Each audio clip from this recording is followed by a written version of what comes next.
I think we're good. Let me know how the audio is because my mic is in a weird spot because I've got like cameras and lights and a bunch of dumb shit set up. But hopefully everyone can hear me and hopefully everyone's doing good.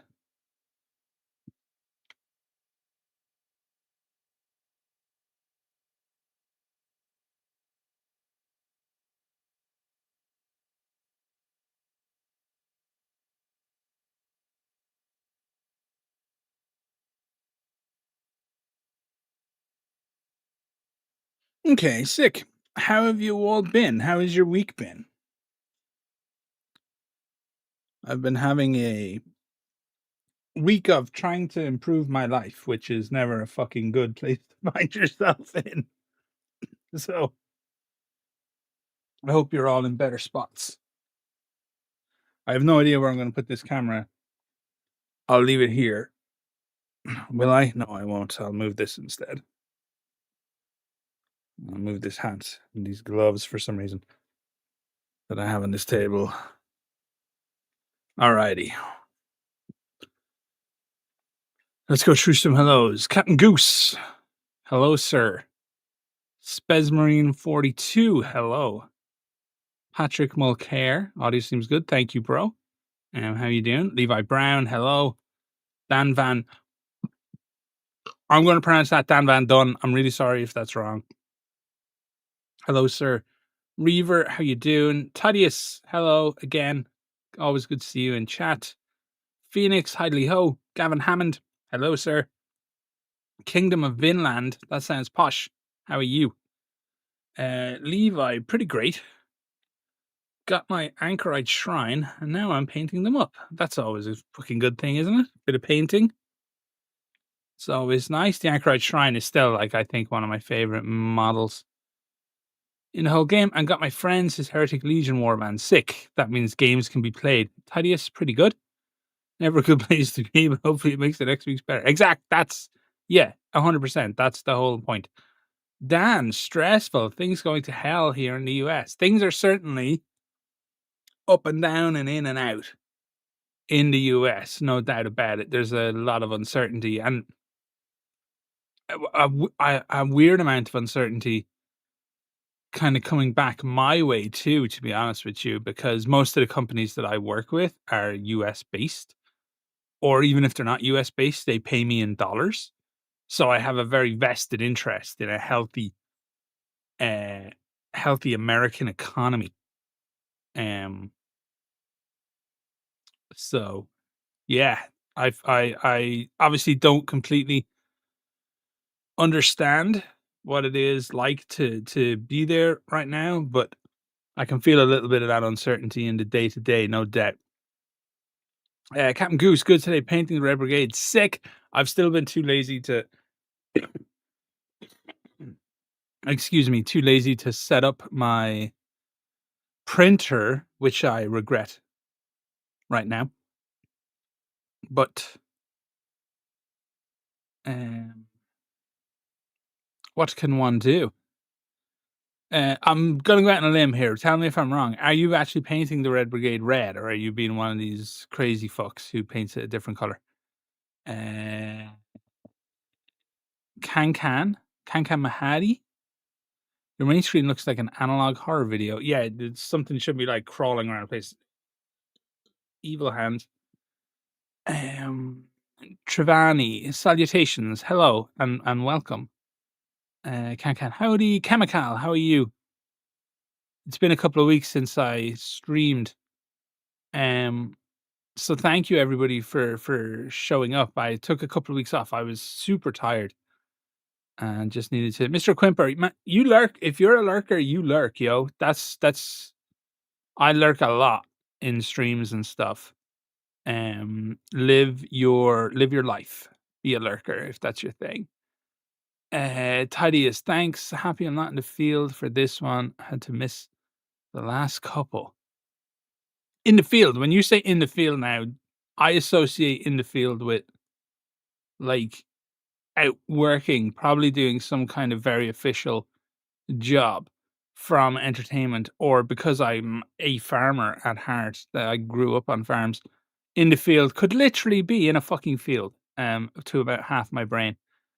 Dan, working on some sultanate sappers. Sweet. I just dropped an anchorite shrine in the Discord. Nice. Let's go take a peeky peek. I don't know where the Discord window is going to pop up. It popped up here.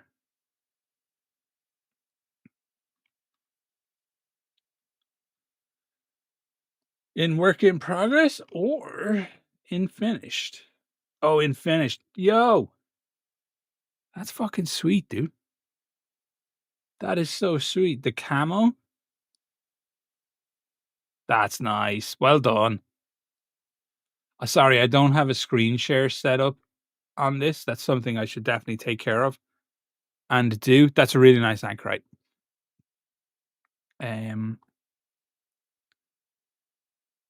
ID unknown. Howdy from Texas. Howdy. Back to Texas. I actually know a bunch of people in Texas because one of the companies I used to work with a lot was based in Austin. Life is good in South Dakota. I can attest. Nice. That's good. Kingdom of Vinland. Whenever I think of anchorites, I think of the loyalist word bearers. Dreadnought anchorite from 40k. Yeah, I mean, it's been around. There's no shame in that word association whatsoever, I think. If I could speak on the American dollar, it is unlikely that it'll fall any significant amount. Its status as the reserve currency gives it a lot of inertia to not be overthrown. It'll drop 7 to 15% max. That's really good to know. And the last time I took a real wash, I think, on the old dollary do was like COVID. But that was more compounded by everything getting expensive at the same time. So it is what it is. Things are going well in Texas as well. Nice. Chemical, I just finished an exam. It was aggressively easy, annoyingly so. I studied way too hard. I mean, had you not studied so hard, it would have been a difficult exam. So it's better to work hard, life's easy, than live easy, life's hard. I guess. Yeah, exactly. Peter is exactly right. Live your best lurker life. Goose, red helmets and accents. But I like the army green of Antioch. Yes, agreed. The lieutenants will be mostly red armor. Sweet. Yeah, I like that too. I've kind of decided. So I've got like a real problem with off-white as a color. I don't know why. I just really fucking like it. Okay, so we're gonna commit a bit of heresy. We're gonna have a Space Marine on screen for a second. But that's my 40k chapter.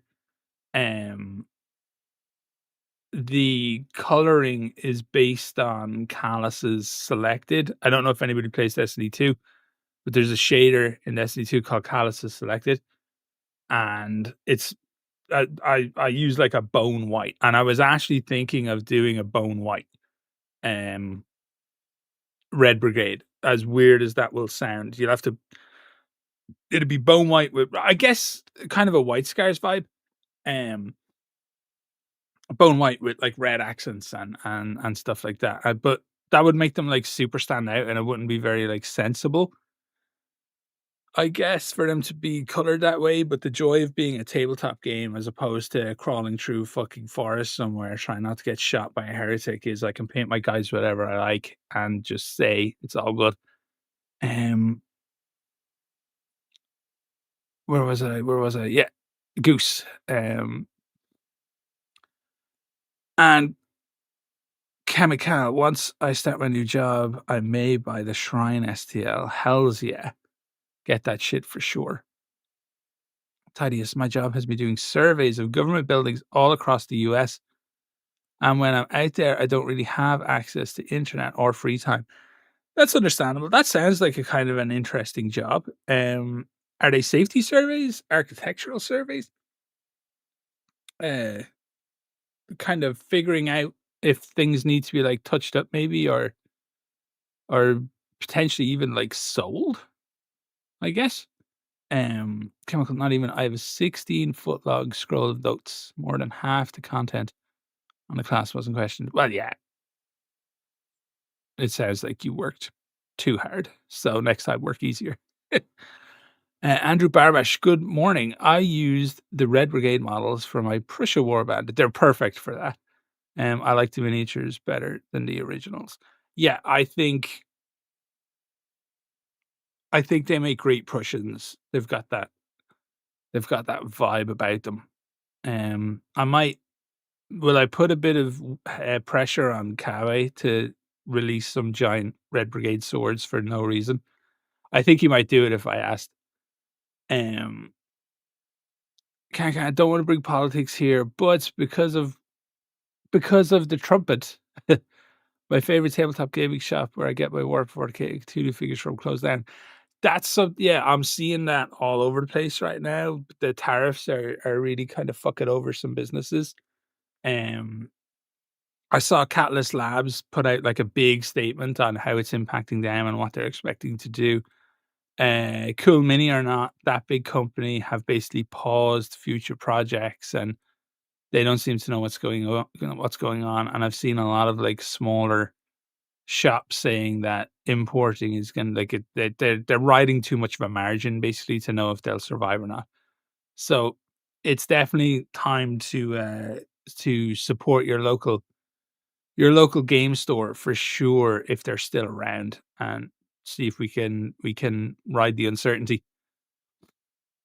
I think it would be interesting to see pagan factions like Vikings in Scandinavia or worshippers of Zeus in Greece. Also, I wonder what's going on with America or North America more broadly in TC. Well, everyone's wondering about America, to be honest with you. For the pagan ones, would you like to see them as like fighting on the good side or the bad side? Like, have they been yeah, give us some details there on how you'd like to see that done. Have they been tricked into because we know that with the North Gate, the North Hell Gate, that they've been tricking the demons coming through have been tricking basically the locals into thinking that they're their old gods, not demons, because the demonic can appear divine to people if they want to. So yeah, do you want them to be evil or good though? You're pagans. As an Irish guy, I want fucking pagan Irish basically, but I want them to be good. I don't want them to be evil because I might have to ask some questions of myself. My problem color is red, mainly just overuse. That's me and the off white. Like I just, I should really stop. Like my Stormcast are off white, my Space Marines are off white, my the guys that I've been painting for, I'm kind of doing some doodling with my own rule set, and the guys I've been painting for that are off white. Like it's a real crutch color for me, basically. Um, a bone white with red accents sounds terrifying. Honestly, like they've been flensed. Yeah, like I think it would look kind of groovy. And I might just give it a shot. Hey, Doominator, that's a dope name. First time catching one of your live streams, and I'm interested in this Trench Crusade. Disappointed Australia isn't in the game. So I very famously made a joke that you've got like, you know, big monsters trying to eat you. You got poisonous shit everywhere. You even the plants are turning against you, and you also want to play Trench Crusade. Um, so I think realistically, I'd say the potential for Australia is reasonably low just because I don't think Australia ever got colonized.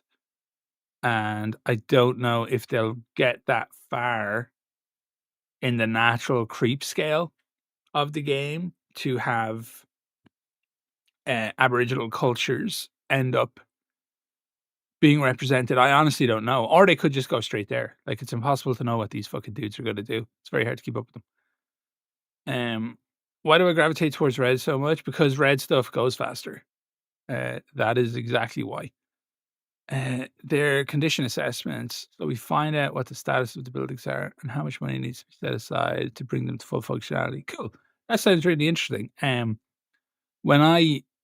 for a while anyway, back in the day, I was an aide for students with disabilities, and I worked with a guy who was doing like building services essentially in college, a 4-year course. So I ended up learning a huge amount about building services and how incredibly interesting and complicated it actually is. It sounds super simple, but it's not. It's actually really fun, I would say, and interesting job. Interestingly, does Prussia have stormtroopers like World War One Germany? I mean, yes, they very much have stormtroopers.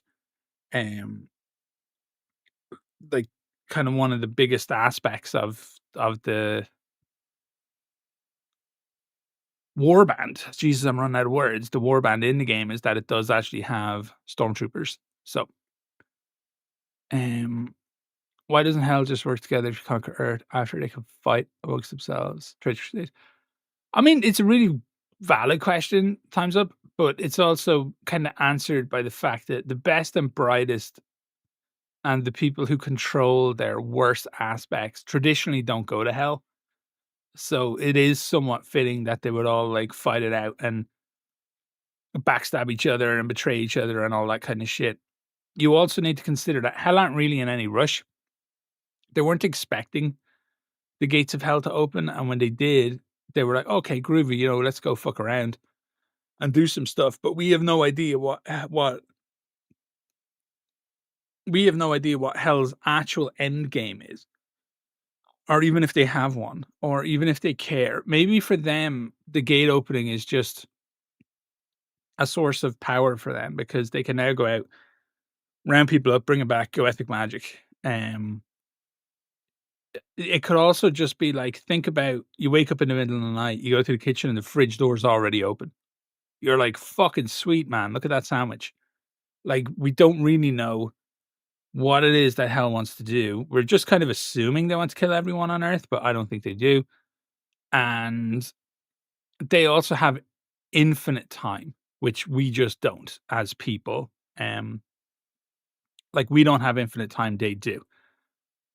So there's a lot of reasons why hell wouldn't be necessarily pushed. One of the things that I like is kind of in my head canon is that hell is using the war on Earth a lot just as like field testing for the wars that they fight in hell, and that they're far more interested in being powerful in hell than they are in taking over Earth. So they're just kind of using like Earth is almost like a alpha or beta test for stuff that they're going to be doing in hell. Um,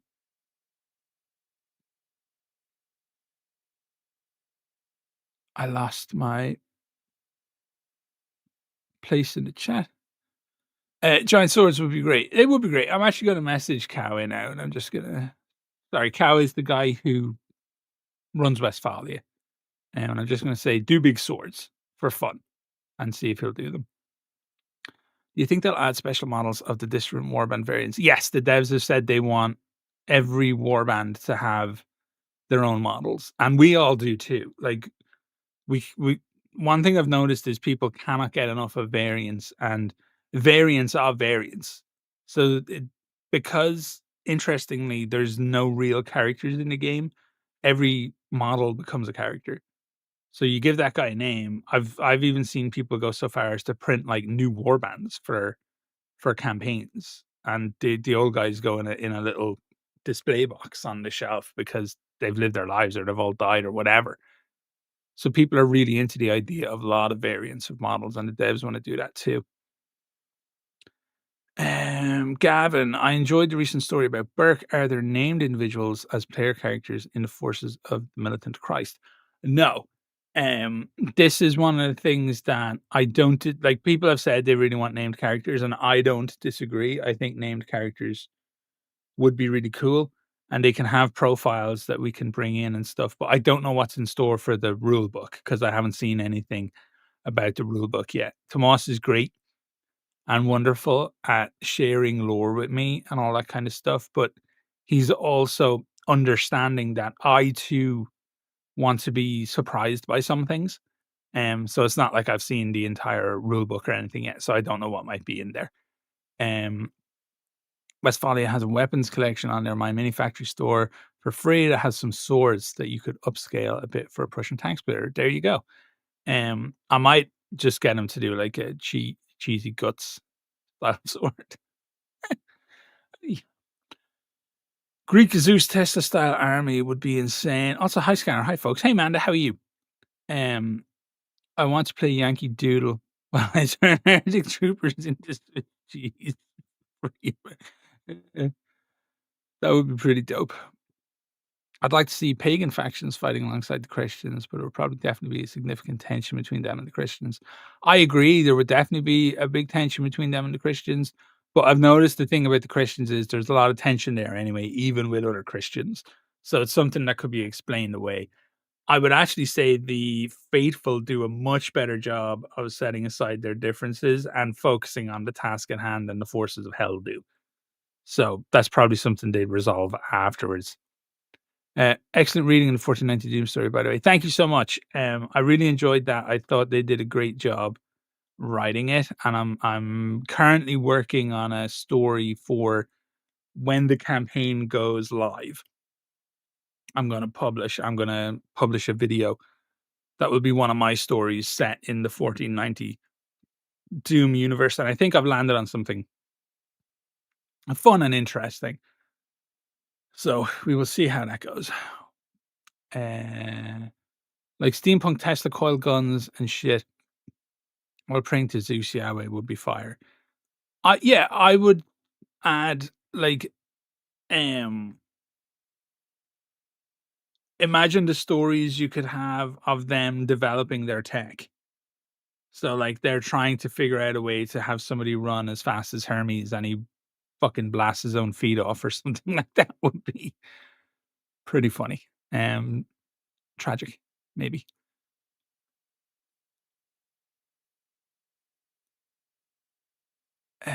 Sorry, I got lost again. I always get lost. Hey man, just so you know, the last story with the Anointed and Burke was perfectly executed. Keep up the phenomenal work. Thank you so much, man. I spent a little while with that one just figuring it out because I really wanted to make Burke like I knew what I was asking people to do, which was entertain the idea of somebody fist fighting a uh anointed to death. But I thought if you could do it the right way, it could be Burke that did it if it was anybody. And then I wanted to make him as human as I could, despite asking. I wanted people to embrace the fact that Burke could really, really love another human being, and that could like carry him through that moment. So I spent a little while with that one, just like polishing it up and really being careful. So I'm really glad people liked it because I think it's my best written story to date. So thank you. Um, Vinland, the alliance between Christians and pagans would probably be more a common enemy. Yeah, exactly. It's like the Christians and the Muslims in the game right now. They refer to hell like they're co-belligerents. Basically, I think it's such a fun and interesting word. Mr. Sinner, hi, hello. Thanks for joining. I gotta agree that was Chris Story loved Burke. Thank you so much, Luke. I really appreciate that. I had an idea of making an empire of Japan, New Zealand, and Australia kind of Iron Sultanate is a thing. Yeah, that would be really sick. There's a dope there's a Twitter account you all should follow if you don't. Let me just find it because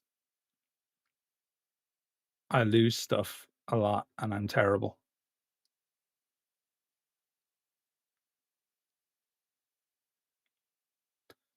The account, here it is.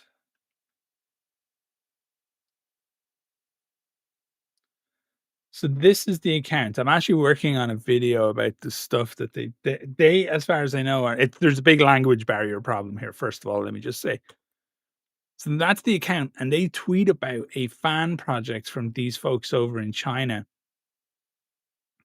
who I think it's the most interesting fan project I've seen um, in Trench Crusade, and it's definitely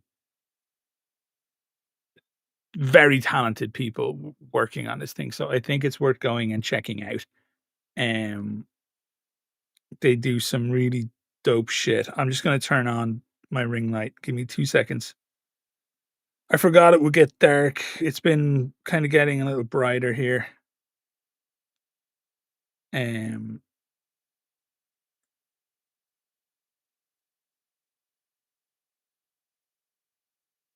I don't want to not too much. That should do. Alrighty. Where was I?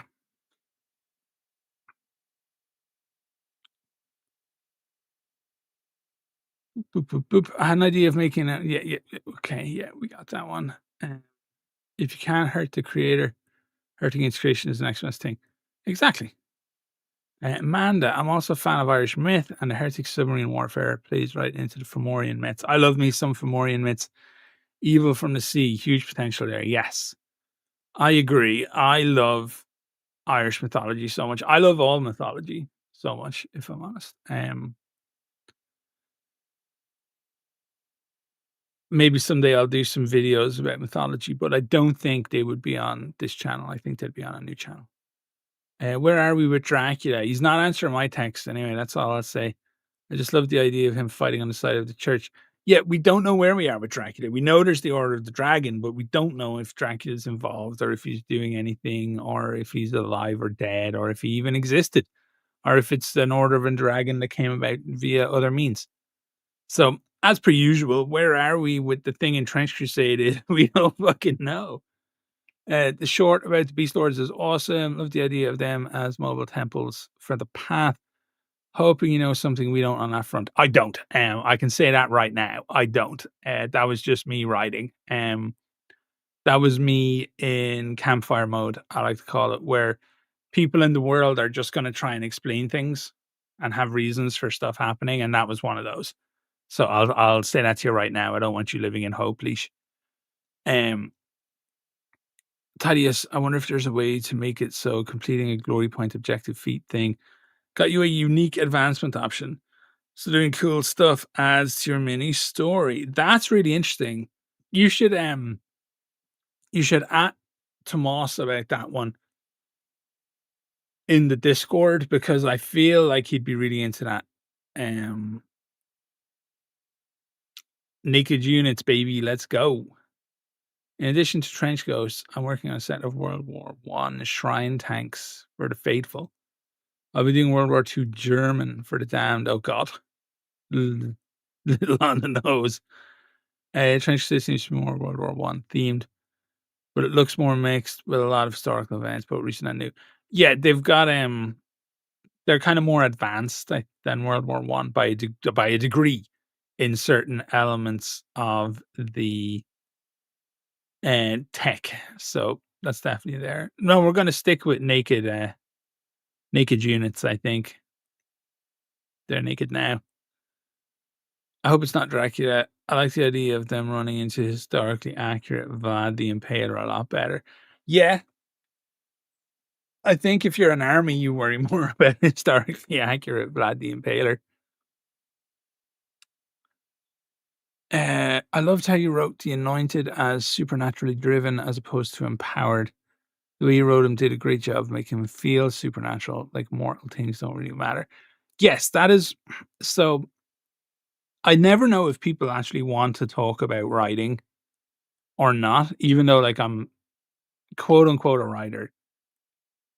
Um, I don't know if people just want the finished product or if they ever want to actually talk about the process of writing. But when you need to have the thing that they rose above. If you want something to feel supernatural, you can't just say like, "Oh, it lives forever," or "Oh, it's super strong," or whatever. You need to give, I feel, for something to feel properly supernatural, you need to give the catalyst for its alteration. How did it feel? How did it change when it went through that process? What aspect of itself did it leave behind?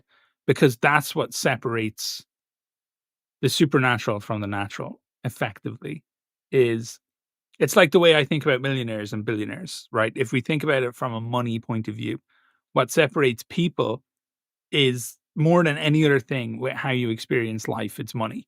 And if you're very, very rich, you're going to have a very, very different life and you're never going to feel some of the concerns that normal people feel. It's like that for the supernatural too. It's like what is removed as a concern. And in Trench Crusade, on the side of the damned, what's removed as a concern is uncertainty. You know what you are. You know you know where you stand in the universe completely. You're post judgment. So I think that like that's kind of like a key issue for we'll be exploring a lot in Hand of Faith and around the Rough and Readies, because the Rough and Readies are going to be very human.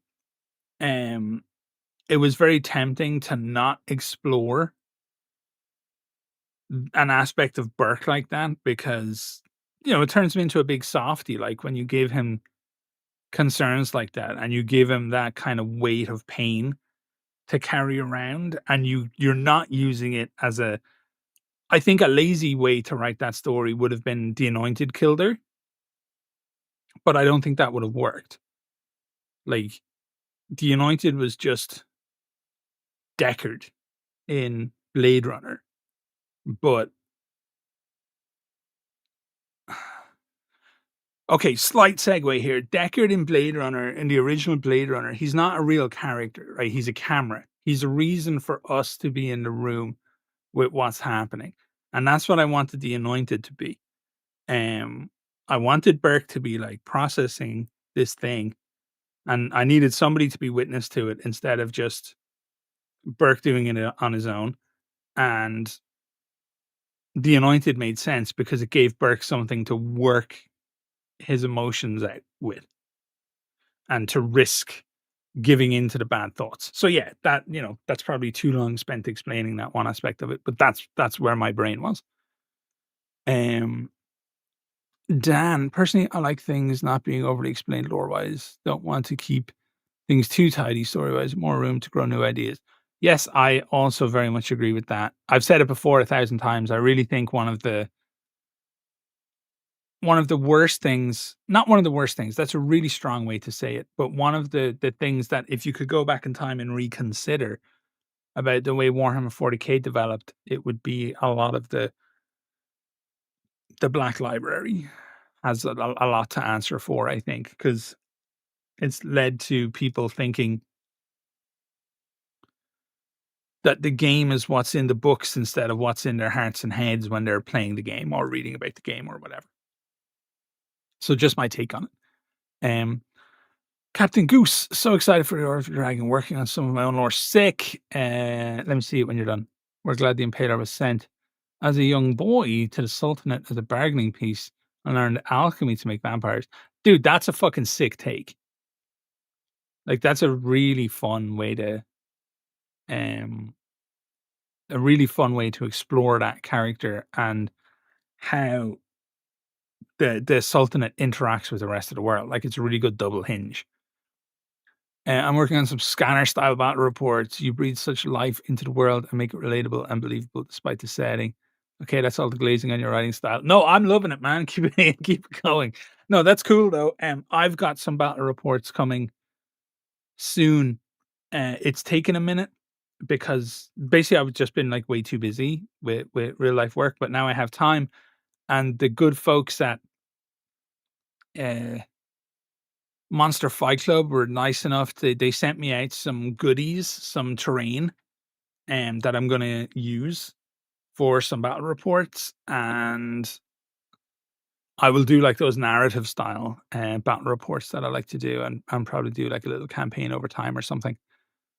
Um, I'm in the midst of creating an arachnid humanoid court, which I'm excited to show. As somebody with arachnophobia, I'm less excited to see them, but definitely like if you're in the Discord, if you're not, I'm just gonna post the invite link.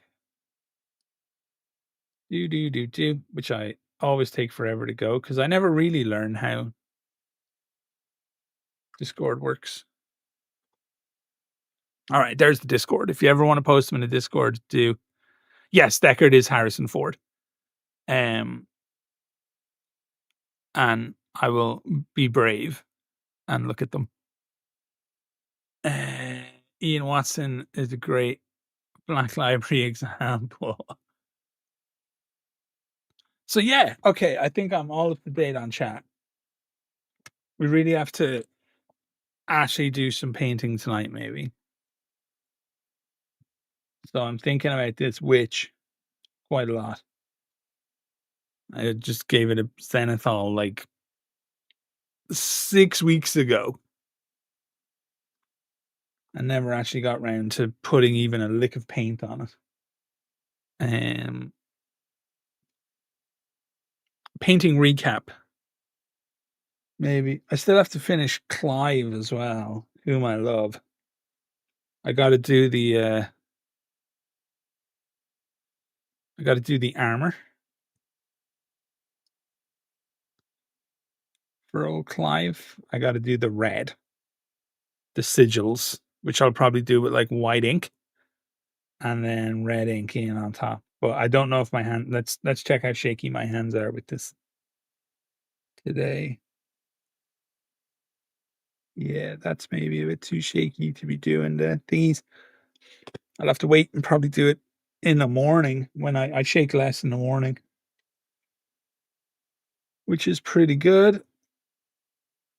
I've got this guy, my death commando, that I wanted to be like sandy colored, but I think he's maybe too sandy colored. He's a little flat.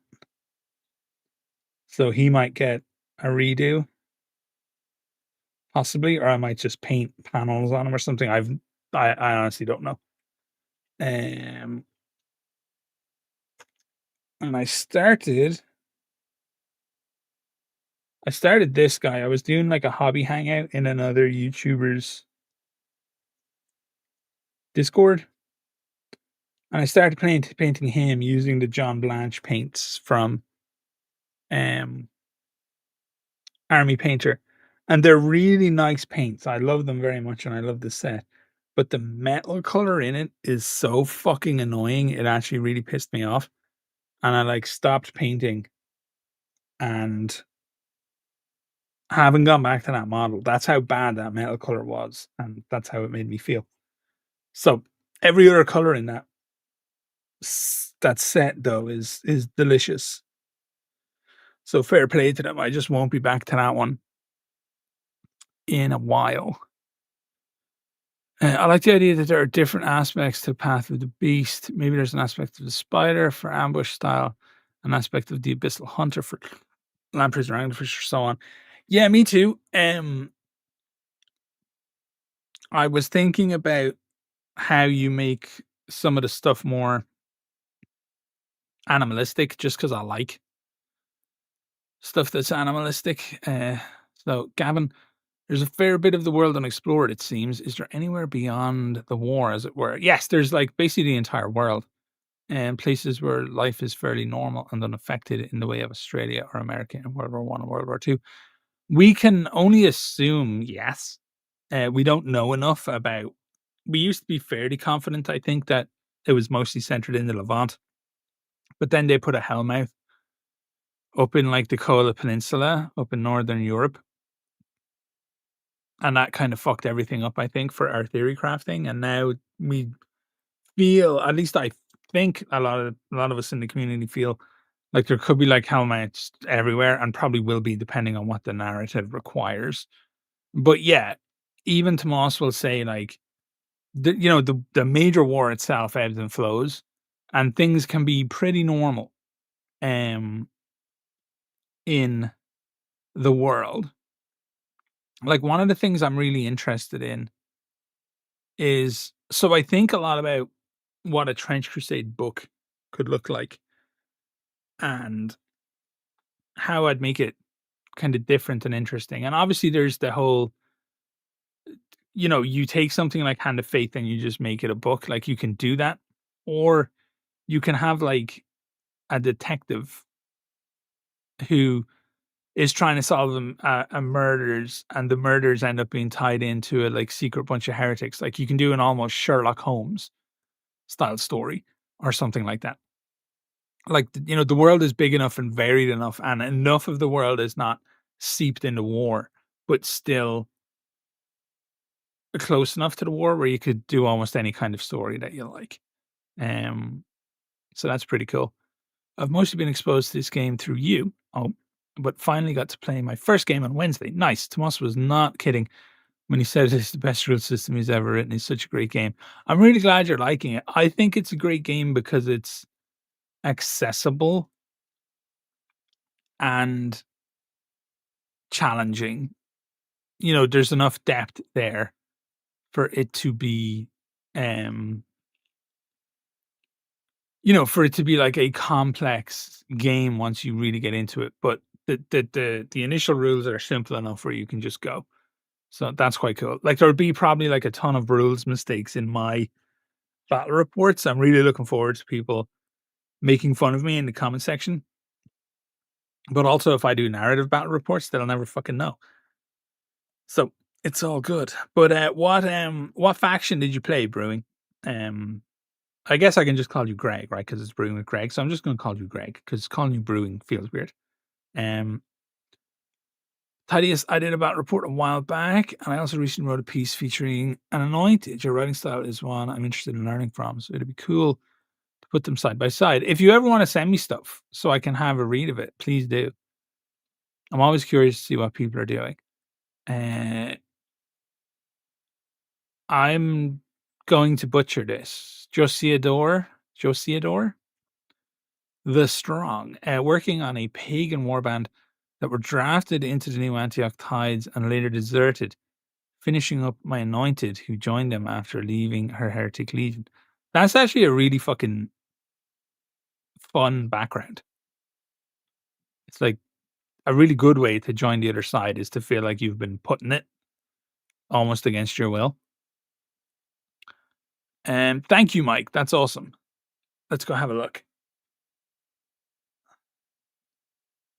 How spidery are we talking about here? Oh, fuck, dude. That's gross, man. But it's really dope. Yeah, that's great.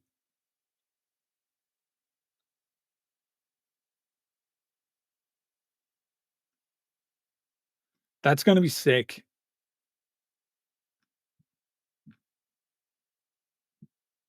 God damn. Definitely gross. Thankfully, it doesn't set off the old arachnophobia, though, which is nice. Stopping in and saying hi, going to be back soon. Okay, Bread. Talk soon. Witchburner Detective. Witchburner Detective would be pretty dope. I'm pretty sure people looking for a fix of Witchburner Detective can get that with Feel No Paint over on his YouTube channel. That's one of his ongoing series is a Witchburner's adventures in the world. The combo of 1900s medieval stuff would be fascinating enough as a setting, even without the armies of hell kicking around. Yeah, like it'd be fun, even if it was just a reasonably arrested. Would you arrest technology or would you? Oh, so would you arrest technology or would you just speed up social development? I guess is the way I'm looking at it because the Dark Ages were the Dark Ages at the end. They don't call them the Dark Ages for a joke. Like they did, if the Dark Ages were 50 years shorter than they were, essentially, science would be 50 years further along. So you could technically have that kind of vibe. Okay, I think I confused myself there. I dropped in the fan fiction setting of Discord under the title on the coast of Spain. Nice. All right, I'll give that a read after. I've been terrible at checking the Discord, if I'm honest. That's pronounced right. Glad you like my idea. Okay, awesome. I'm going to pronounce it wrong, though, at some point, guaranteed. Played my Trench Pilgrims against my friend's Black Rail over some freshly painted Trench Crusade. Appropriate terrain that's impressed into service 40k terrain. I like the Pilgrims a lot. That's dope, man. It's really fun watching people just enjoy something. It makes me very happy. Saying I have no vested interest in the game, that feels like a lie because I clearly do. My channel is all Trench Crusade, but like my channel's died and come back to life 3 or 4 times over the last 13 years. So I don't really give a shit about that. But like, it's so much fun watching people just like something. For me right now, it's a very positive experience. So that's great. I'm really glad you're enjoying your time with the game. Forge Father. I started a Trench Crusade rabbit hole a couple of weeks ago.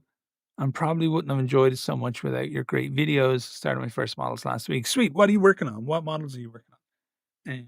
And thank you. Like, it's fun to make the videos, and it's been really good for me. I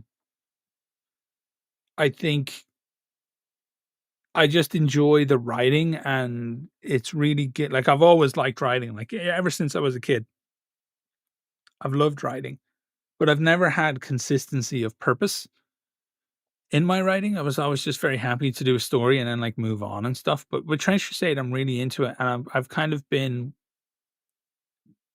making some moves to do some writing in the industry, I guess. Because I'm a writer by trade. Ultimately, I'm a quote unquote, you know, write game guides and reviews and features and news and things of that nature. But I much prefer this. Like, this is a lot of fun. I guess I'm trying to say. Uh, hey, Mystic, how are you? I'm doing really well. Thank you so much for asking. I hope you're doing good. I've been more passionate about my hobby ever since getting into Trench Crusade than I have for years with Warhammer. I think Warhammer, for me, what happened was I got back into Warhammer in a big way, maybe 8 years ago. Um, and it it wasn't, it was really fun and interesting, but it's become an almost unrelentingly negative space to be in. And I find myself now enjoying smaller, more positive spaces, and not necessarily blindly positive, and not always um super positive. Like every community I think has its ups and downs, but like I've been enjoying stuff. Like I'm kind of learning a lot of as much as I can anyway, because I had no idea the lore was so interesting and fun about Malifaux. And I'm a big fan of the aesthetic of what you call it, Infinity. So I've been learning a lot about Infinity, the world of Infinity, and that kind of stuff too. And obviously, Trench Crusade has been amazing to learn about, and the lore is super fun, and the game is great, and I really enjoy the community right now. But like I'm with you. I kind of ran into that brick wall of it felt like Warhammer was just becoming a very negative thing.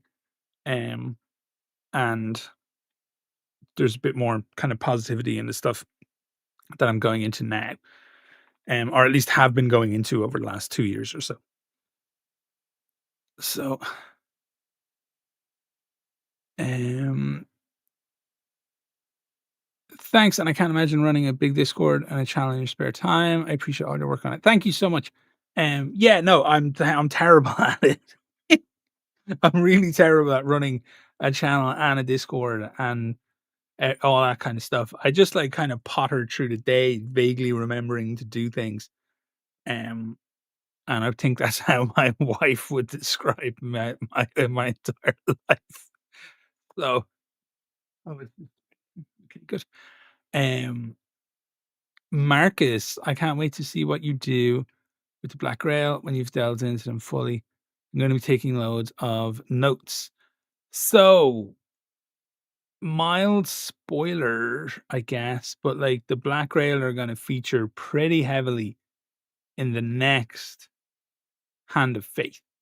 So you won't have long to wait, and there'll be some more stuff coming in support of Creature Caster's Great Hunger campaign. So yeah, I've been thinking about the Black Rail a huge amount. I actually had an idea for my own subfaction, the Black Rail too, because I was thinking about how to give the Black Rail a completely different fighting style, and it would be like, I just said your name, Paint. How you doing, man?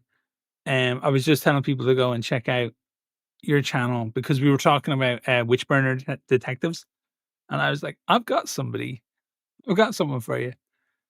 Yeah, no, I was thinking about how to make the Black Rail like completely different, and they'd be like living artillery almost, and you could kind of biomine different areas, and walls could grow tentacles, and it'd be that a kind of a weird, almost a DME style of play, um, for certain aspects of it, and obviously some like models on the board and shit too, because you got to have some risk. Um, with the engineered life forms of the Iron Sultanate, who are terribly sad, by the way. I love the like kind of just the little acknowledgement, but oh yeah, like they're cool as shit, but like very sad. Without the chance of salvation, is there any record of them being turned to the enemy or damnation? Nothing that we have, um, right now, at least. But if there's one thing I've figured out from Trench Crusade, it's that like almost everything is possible. So if Tomas can come up with a reason as to why that is cool, then we could see that for sure. Unfortunately, I made some mistakes with the size and scale between products when I bought kits to start kit bashing, so they're going to look bad. But I'm starting with a couple of new anti-arc warbands. Man, don't worry about that shit. If I could go back in time like 30 years and show you the first model that I ever painted, I think I can show you some actually. Hang on.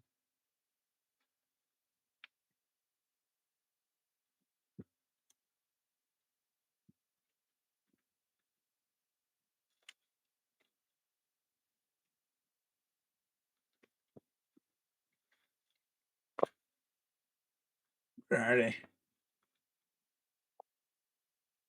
Oh, I have no idea where they are. I know they're around somewhere. But yeah, like my first models and stuff, everything was weird. The bases were ass. Um, Everything was kind of cobbled together because I couldn't afford real Games Workshop stuff at the time. And it was like enamel paint from those air kits, and it was thick as you wouldn't believe. And yeah, it's not about being good, it's just about having fun. And if goodness is in your future, it will be there for you as you put more time um into the thing that you're doing. So yeah, don't worry about that shit at all. Manifold lore and gameplay are both really great. Yes, I'm kind of interested in exploring the gameplay now because they've got a new edition coming out, and they said they've made the rounds or the matches a little shorter. And I don't have the time. Like I don't have the energy when I do have the time to do it. It's hard to balance all this stuff and be chronically ill at the same time. I just never really have energy to do the thing that I think I want to do.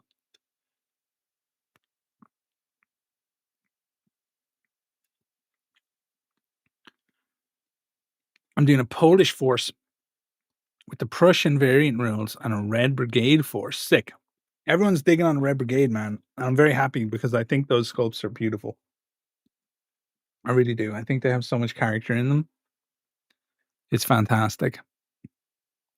Um, Finny, you should mention Grail. I've been working on a video for them. Yeah, man. The Grail are super interesting. There's a lot of potential there. Sort of how the engineers work for the Sultanate. Yes, exactly how the engineers work for the Sultanate, except kind of, you're not running the risk of doing it yourself. And also, like, people turn into vomit mortars, which would be pretty sick. Literally. One thing that always confuses me is Beelzebub being the Lord of Gluttony, being associated with so much decay and rot. Yeah, yeah, until the Great Hunger, that is. Well, the gluttony thing has always been the confusion for me, but biblically at least, is gluttony and greed are both very similar. They're just kind of different analogs of each other in a way. So the easiest way to think of Beelzebub for that to make sense is that in essence, everyone that he can infect with the Black Grail, he is eating them on a metaphysical, on a spiritual level. And that is the easiest way to do it. Like they're ending up in his spirit belly, essentially, if he can get his little greedy Black Grail claws into them. That's the way I've been looking at it. Don't worry too much about scale. It'll look fine on the tabletop. Exactly. All these things feel big in your head until you're playing the game and having fun, basically. Yeah, I got back into Warhammer a couple of years ago to keep myself sane, but there's just something I don't really like about it anymore. Yeah, it's kind of It's how am I going to describe this? It doesn't know what it wants to be. Basically, is my current interpretation of where Warhammer 40K is. I don't feel like it knows the story that it's trying to tell anymore, because every time I engage with it honestly, like every as in and when I say honestly, I mean when I engage with it at the level at which they are selling it and marketing it and creating it to me, the Space Marines are the good guys. I don't think that's an incorrect statement to make at this point in Warhammer 40K development and lore, is that the Imperium are the good guys. The whole thing about the in the grim darkness of the far future, everybody's a fucking lunatic and these guys are bad. Like, yes, they're trying to fight to survive, but look what they do. It's gone on for so long, and the threats they've faced have been so great that the Imperium is now essentially just the good guys. And they've become all tactical, and all the rough, grim dark and grim derp edges have been worn off them. And it's just kind of they're the good guys now. But they never actually lean into that. As if they don't want to, as if they don't want to be told, like, "Oh, you know, we were right all along. The Space Marines are the good guys." Um, and it's all very confused to me. It feels like the universe has been developed so hard that it needs like a almost like a hard reset. Um, which they've fucked up once already with the end times in Warhammer Fantasy Battle, so they definitely won't do. But yeah, that's my stance on it right now. I personally feel like when I play Space Marines, when I play Space Marine 2, the game, when I watch Secret Level, and you've got that episode with fucking Titus and everybody, when I read the books, when I do anything in the world of Warhammer 40K right now, the Space Marines are the fucking good guys. So just lean into it, go with it, do it, go fucking ham on that shit. This 1 foot in and 1 foot out thing, that's kind of killing it for me. So that's my annoying take on Warhammer 40K right now.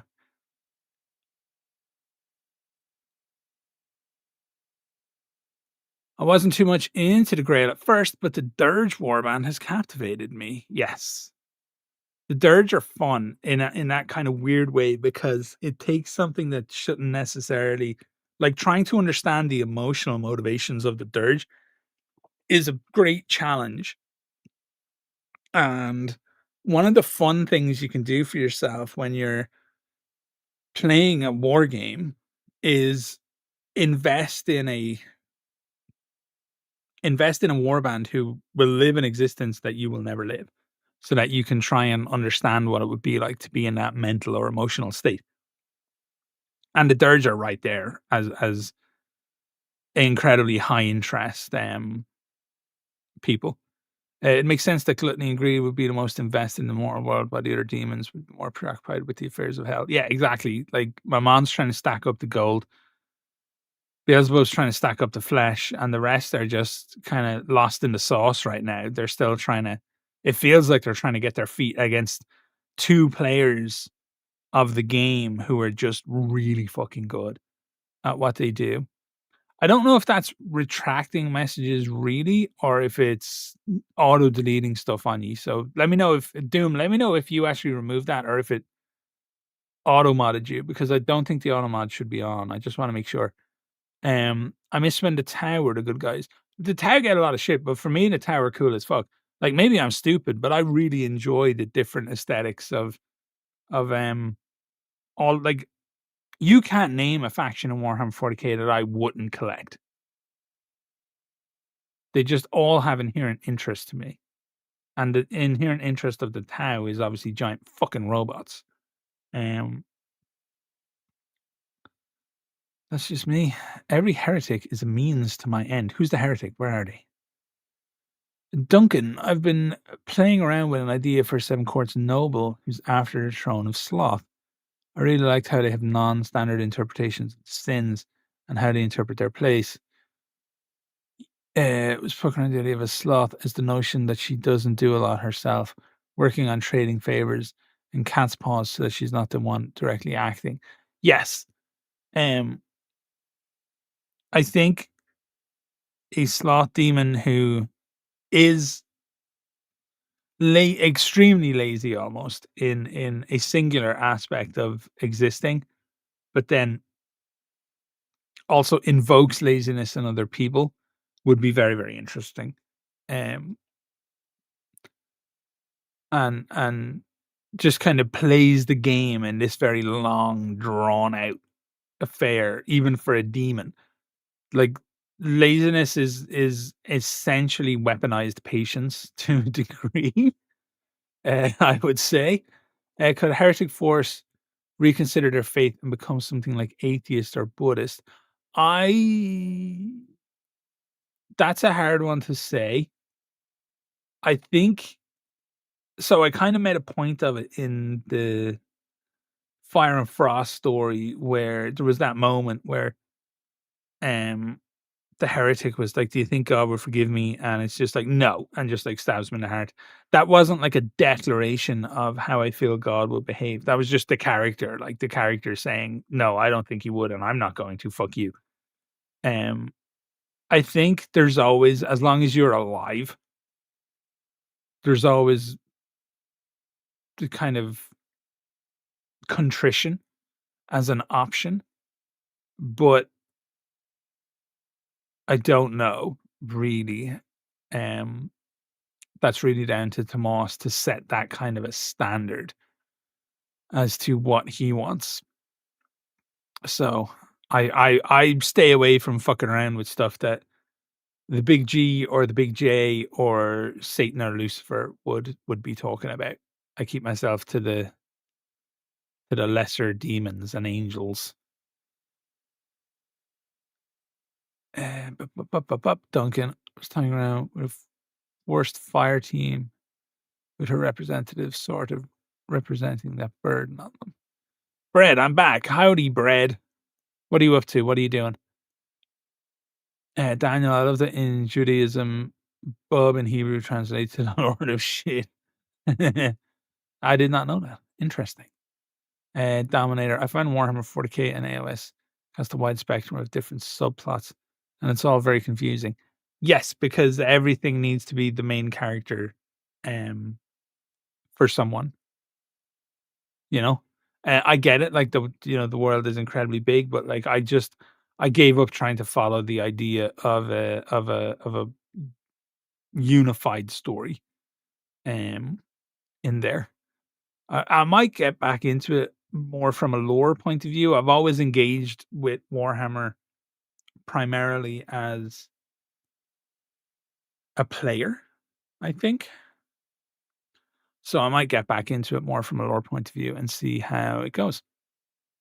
Because I'm rereading the if I'm honest, I'm rereading the Horus Heresy books because I think I've talked about this before. I'm rereading or reading a lot of books based on wargaming properties because I wanted to see what the standard is and how people go about converting this world from the tabletop over into book form, and if that's something that I think I can do well.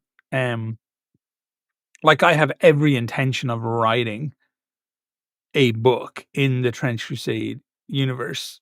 I have very little uh confidence that it would ever be like an official book or that Tomas or Mike would ever need to give a shit about it. But it's something I would love to do anyway, and then just like release it as like a PDF or something. But to do that, I need to examine. I need to look at what is out there, um, and how people do this, and it doesn't hurt to be aware of the industry standard and stuff. And so far, I'm not particularly intimidated, um, by it. I will say. Boop, boop, boop. I moved it because I didn't order. Okay, cool. Yeah, I just wanted to make sure that It wasn't the auto mod being weird or being active because it shouldn't be. Will we be seeing a return of that Red Brigade guy and his dog in any stories? Yes, you will. Somebody put in a request for it, and I try to say yes. Whenever somebody really wants to see a continuation of a story or see what's occurring with a character now. So yeah, you will 100% see more from Dog and Dude. The Adventures of Dog and Dude. They will be back.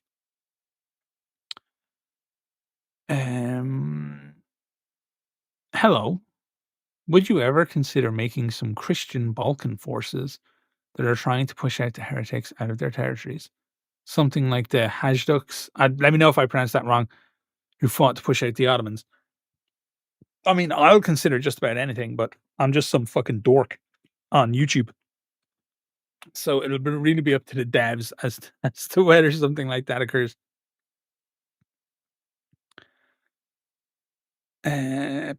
Evil Bread, my book on chapter 9, and about to finish Act 2. After that, it's a revision, and I post it to YouTube. Sick. That's dope.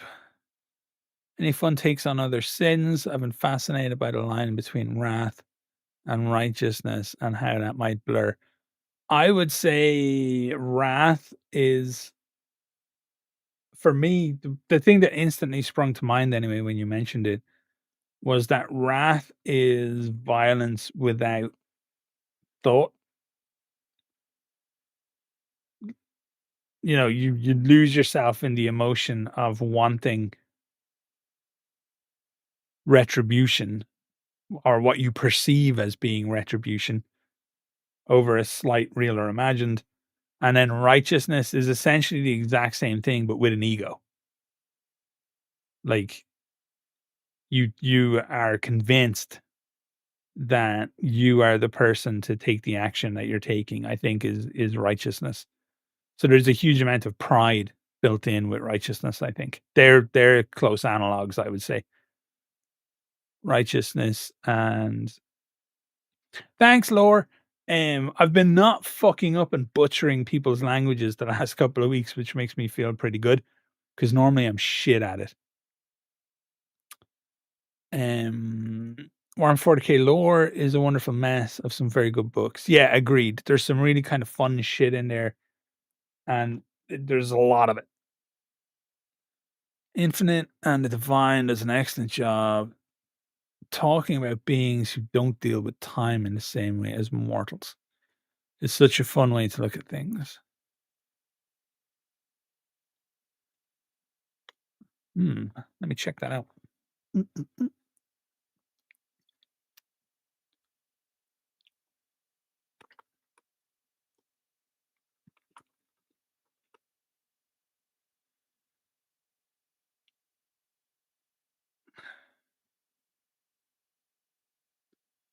Alrighty. I'll pause my run on Horus Heresy after the next after I finish my current one, and I'll read Infinite and the Divine.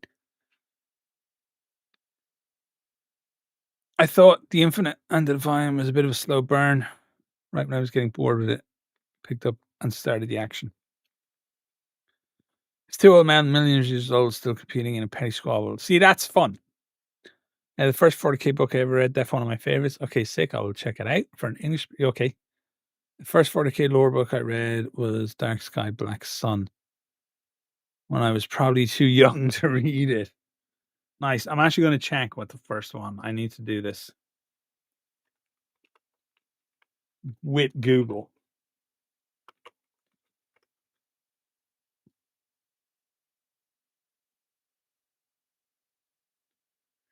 To make sure I'm not wrong.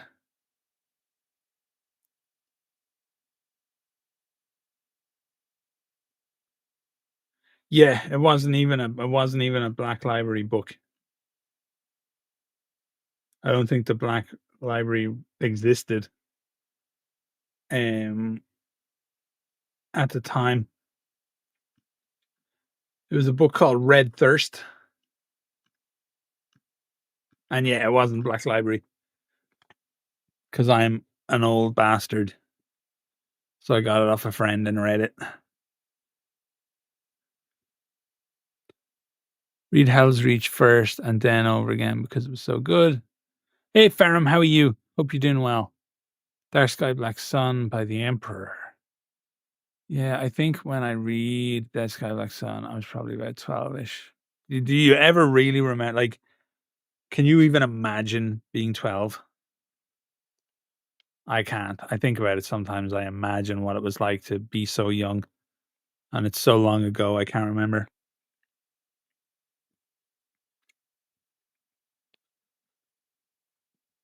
That's the way my life is now. I'm just old. Okay. I threatened to paint. And I will threaten it again.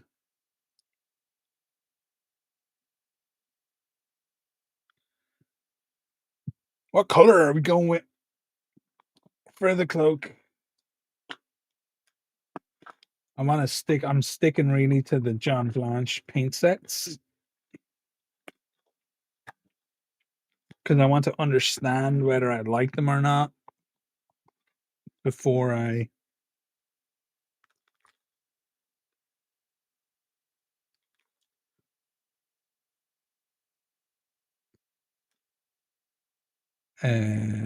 just do a video about them. I want to do a video about them from the point of view of, do I think they're good starter sets for people who are red. We just talked about red bread. We talked about it earlier. We paint too much red. Bright orange. I don't even know if there's a bright orange in this fucking set. I don't even know if I can make one. What have I got? I've got a yellow. And I've got a fiery vermilion. We can make an orange out of that.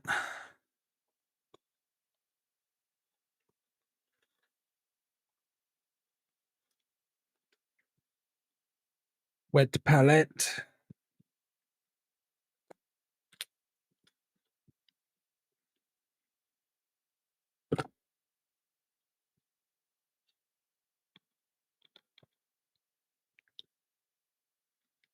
And some water.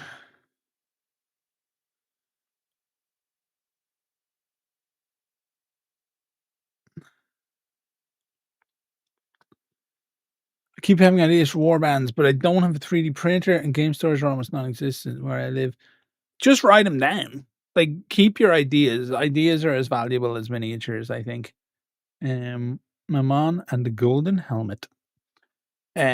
Yes, just write them down. Like, situations change. I didn't have a 3D printer until I had one. Like, technically, I don't think I got a 3D printer until I was 42. So, life is odd. There's a good bit of media I experienced when I was too young to really understand it. I wish I could see them for the first time again, but it's fun seeing how my interpretation has changed. Yeah, I would say yes. I agree to that, especially around horror. When I was a kid, it was like very much a horror time. Hellraiser and all that kind of stuff was on the grow, and people inspired by Hammer horror movies were starting to really push the boundaries of horror cinema.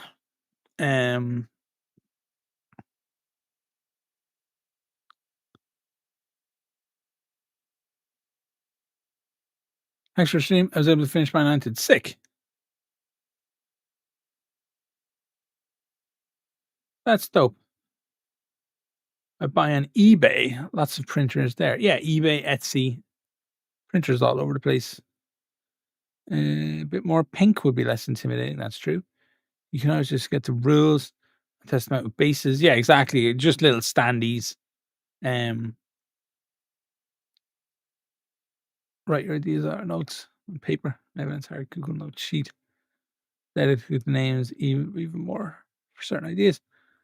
I had bought some paints to put together a Zorn palette. And then a week later, Army Painter announced jump. Yeah, that's exactly what happened to me. Like, literally, I bought fuck, where are they? I bought a bunch of like Winsor and Newtons for a Zorn palette, and next thing, boom, here's your John Blanche set. So try that out. All right. Oh, it's very wet. I did not shake that up a lot. My bad.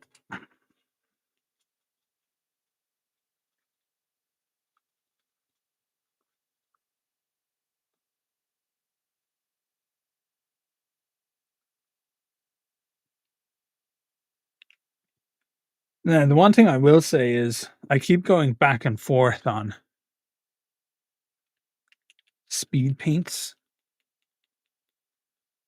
where I break them out and I love them, and then I'm like, but it's not quite the look that I'm looking for. My God, that red is so thick. The fiery vermilion. God damn. Righty. I need an actual brush that I can paint with because my hands are not good today.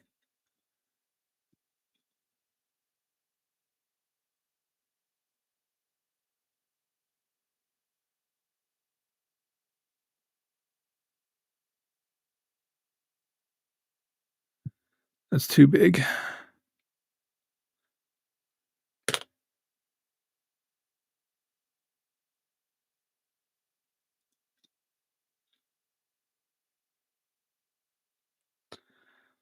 That might do it.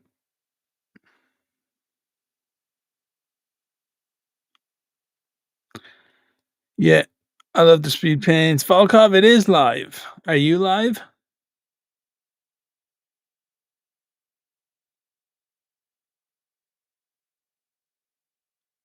Check your pulse. Yeah, paint. That Starry Night shit was legit.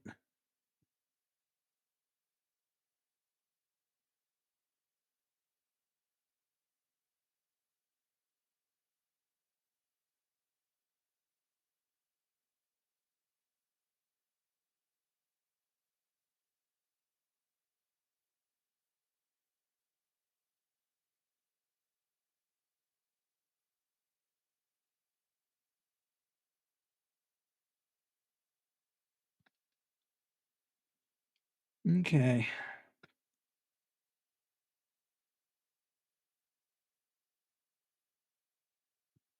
Kind of going a heavy brush here. Kind of a loaded brush.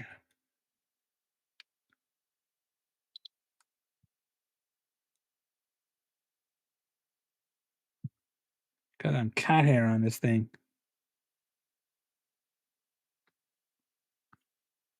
I should move the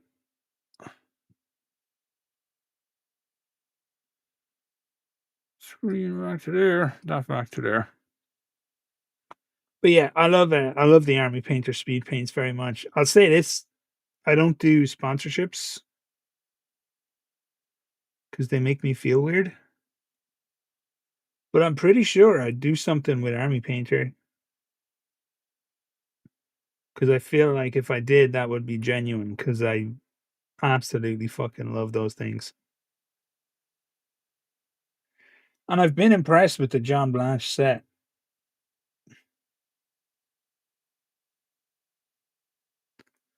Like, it's definitely not the worst starting point, I think, for Trench Crusade.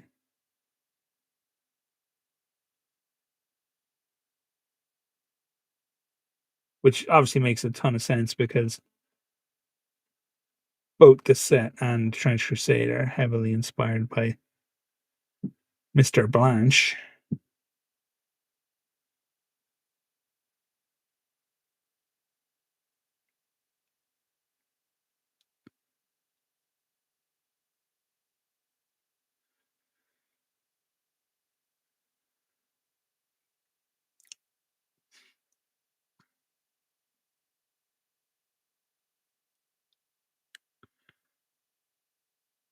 Hey, Scanner Barkley, I saw on the map there's the Tsardom of Novgorod.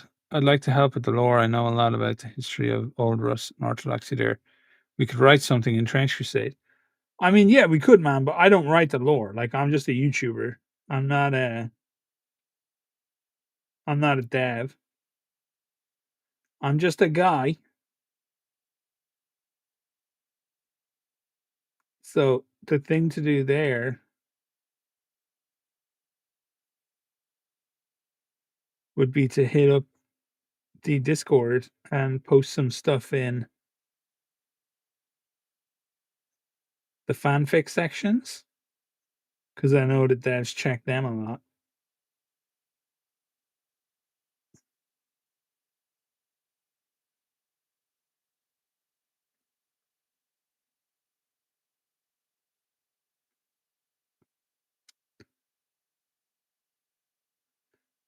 Yeah, pretty much. I'm just a guy standing in front of a wall asking for it not to fucking eat me.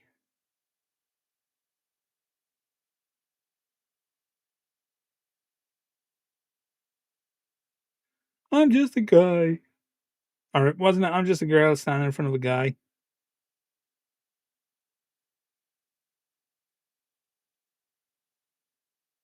God, my hands are ass today. Holy shit. I must be tired. I've been trying to live better, which, let me tell you, ain't it.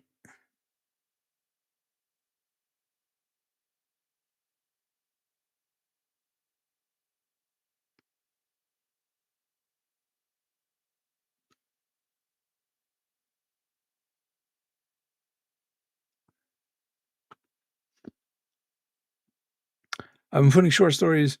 Volkov, I guess the easiest way to put it is one of the things that most people don't know, but some of the folks I've collabed with do know, is I just don't collab a huge amount because I'm very sick and I'm tired a lot. And being on other people's schedule or expectation is normally just something that I don't like doing. Um,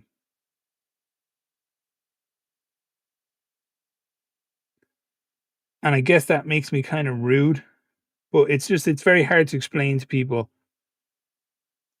how it is to just be sick all like every day of your life, every minute of every day of your life, you're sick. Um, and the impact that that has on energy levels because uh, they see, what do they see?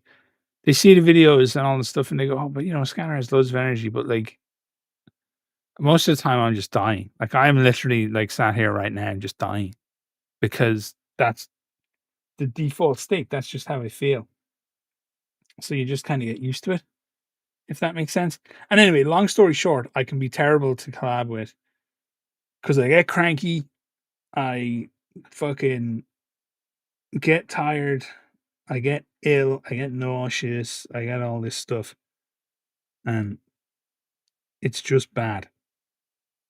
But all that said, if you want to write some dope shit and send it my way, and I write some dope shit and send it your way, I'm down for it as long as like people are patient. It's just sometimes that patient. Ask Lakey, whom I feel terrible for, and the Trench Talk podcast. He's been waiting for a story now for a minute out of me. And I feel bad about it. I just haven't. It's not like I finished the Burke thing literally to make room in my head. For the thing I'm working on for him. So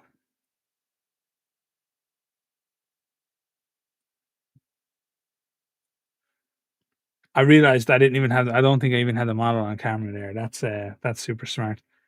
Now I'm trying to keep some dirtiness going because I'm gonna have to come back and make the cloak dirty anyway. Um Hey Dark, how are you, man? Hope you're doing well. Um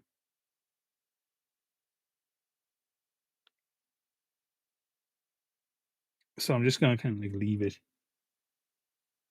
Leave it dirty. Why paint dirt later when I can just not paint clean now? You know what I'm saying?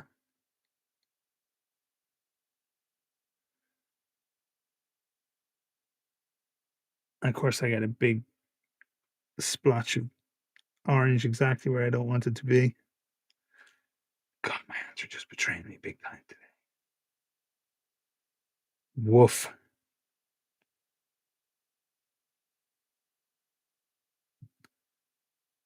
Okay, now that was a dope clean line.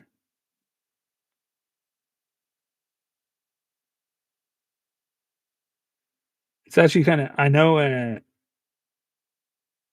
this is going to sound weird, but like orange is not one of my favorite colors, even though, like a lot of my branding on YouTube is orange.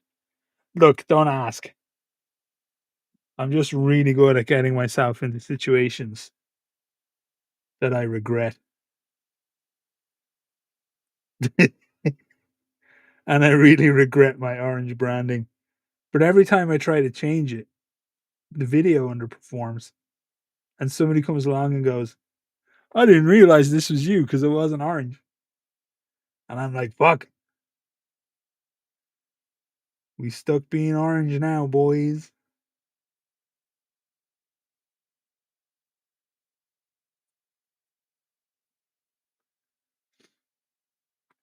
Oh, man. Alrighty, I made myself giggle a bit too much there. Um, yeah, thanks, guys. Yeah, I know, like, a part of me logically knows it's not. But the problem is how it manifests.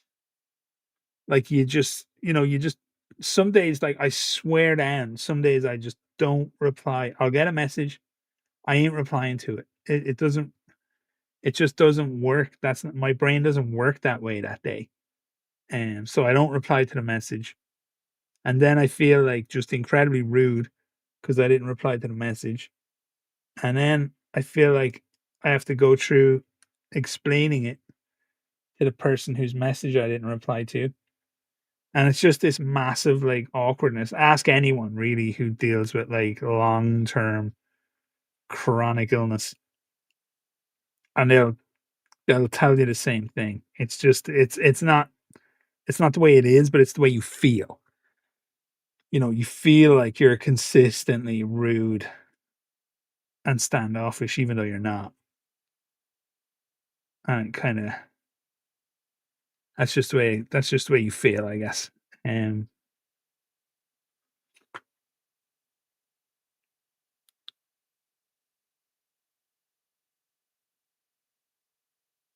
all right, so I'm saying, anyway, I'm gonna see without any compromise. It is chill. Awesome, man. Yeah, that sounds really fun.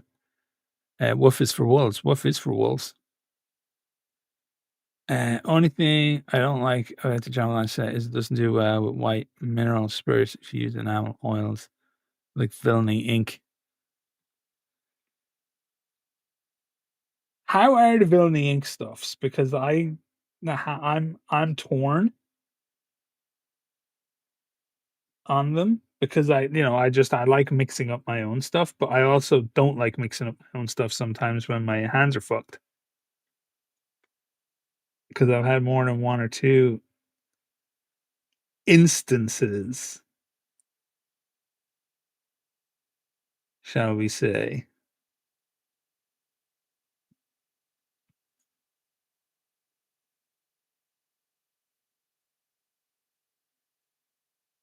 So I keep meaning to give them a go too, because to be fair, it's an interesting product. But I think I saw somebody mention varnishing, and that's what I would do most of the time before putting on my oil stuff, no matter what I was painting. Um,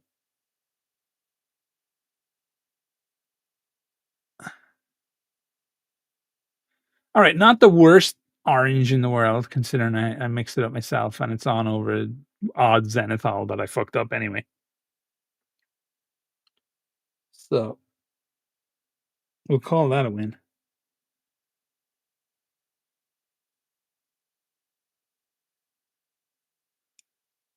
I do just want to get rid of and bring up some of the orange and get rid of some of the black a little bit. Boo, boo, boo, boo, boo, boo, boo. One thing I've discovered about my painting is the more I worry about it, the more I think about each brushstroke and really like try to carefully consider stuff, the more I fuck it up. But if I almost just let my hand do what it wants to do, my hand will compensate itself for the shake. If I let it, if I'm just patient and let my hand do the thing instead of thinking my brain needs to be involved.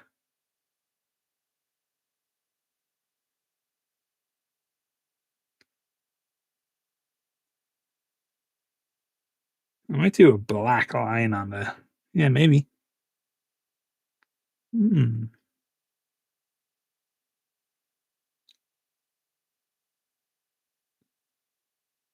Oh shit, I've got an idea.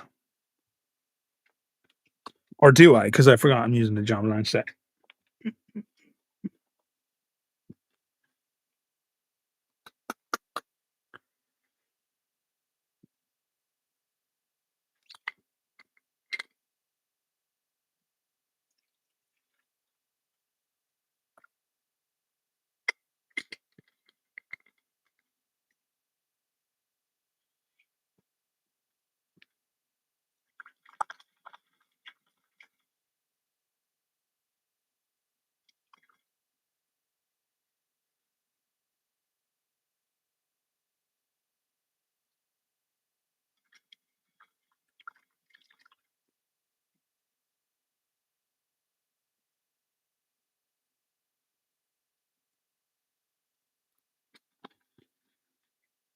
Okay, let's catch up with chat.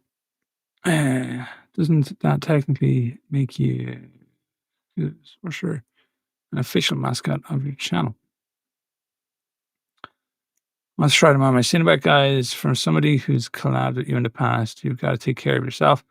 And sometimes that might feel rude to you, but ultimately, if someone's actually interested in working with you, they'll know sometimes you need to take a minute due to illness and should be good with that. That's a good point. If they can't bear with that, then they're probably not a good fit to collab with. Anyway, yeah, no, very valid point.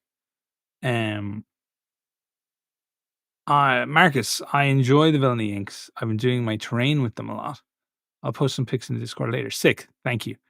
I'm converting an incredible Hulk cake top figure into a community, and it works surprisingly well. Fuck off. Post a picture of that for sure. Sorry, I don't know if you're in the Discord or not, but if you are, definitely post a picture of that. I get confused between because people's YouTube names and their Discord names are rarely the same. So that's fucking funny.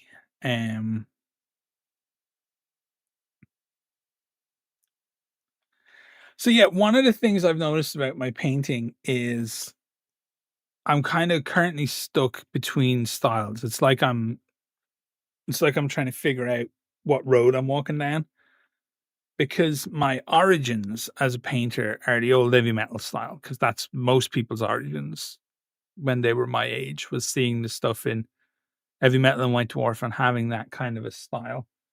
But I love the more grimdark Blanchitsu style of things.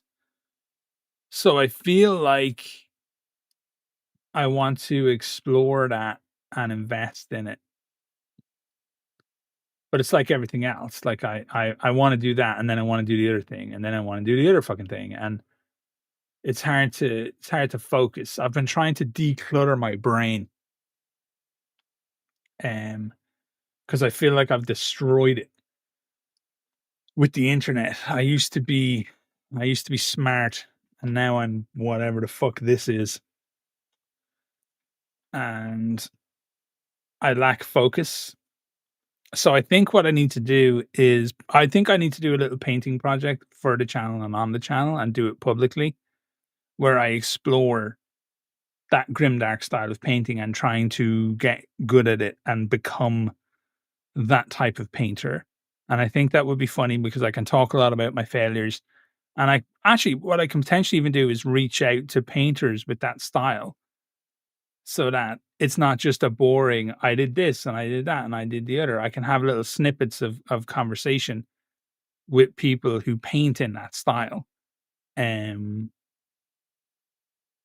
that could actually be like that could be good content. Um, so yeah, that actually could be a good little series of videos.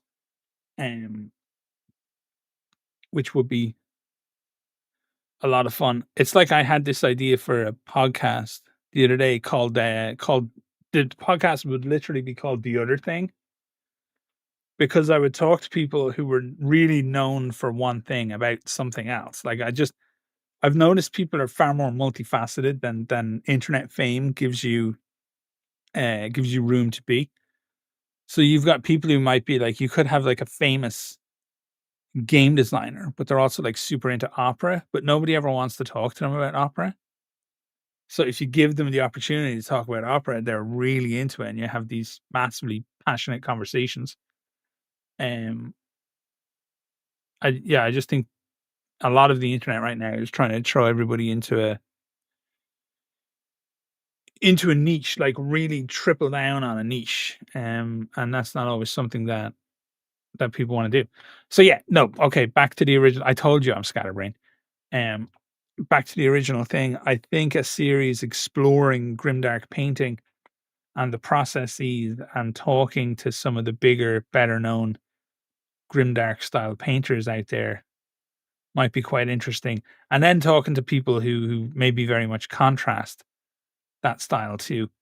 Um, could be a huge amount of fun as well. Like maybe reaching out to like Heresy for Heretics, who's the furthest thing from Grimdark, right? He's like neon. Um, but I think he'd have a lot like I think when you think about the extreme edge of something so much that you inherently know stuff about the opposite side. So yeah, I'll have a think about it. I think we could be onto a good thing here, chat. Um,